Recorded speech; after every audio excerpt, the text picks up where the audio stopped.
David Dietze joins us now. He's joining us via Skype. We're being socially responsible. We're keeping distance from everybody. So David is at some distance here.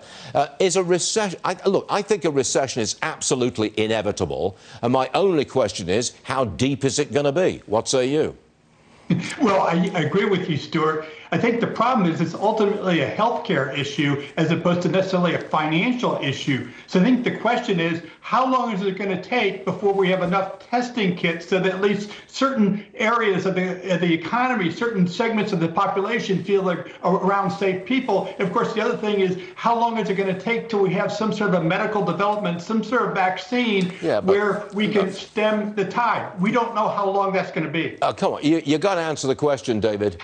Goldman Sachs says that in the second quarter of this year, that will be April, May and June, we're going to contract 5%.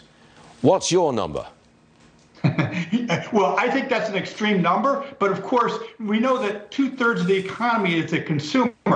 That's the good news. The bad news is the consumers are being told, don't leave your home except for essential purchases. So that kind of ties not just one hand, but two hands behind their back. There are some silver linings to it. For example, 2/3 of all the money that consumers spend is on autopilot. Our cable bill, our utility bill, our mortgage, we're going to pay that without lifting a finger because often it's sucked out of our accounts right away.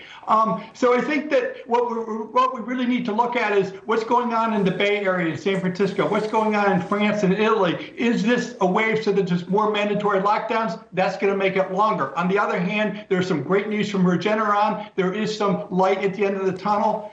Look, Stuart, we have seen flus before: Asian, Spanish, swine, bird, influenza A, B, C, and D, polios, and so forth. I think the big difference, and we've gotten through all of it, the big difference now, as the other commentator was saying, is this government wants to make sure no one gets sick if possible, and so the lockdown is more extreme. Look, David, I'm sorry, I've got to move on, but I have not seen anything like this before. You can't compare this to any event in our past, and I think it's going to be quite a recession. I can't put a number on it, but I can't walk away from the idea that we are sliding into a recession. I just want to say thanks very much to David Dietze and to Scott Shellady. I know you've got business elsewhere. Thanks for joining us this morning at great distance.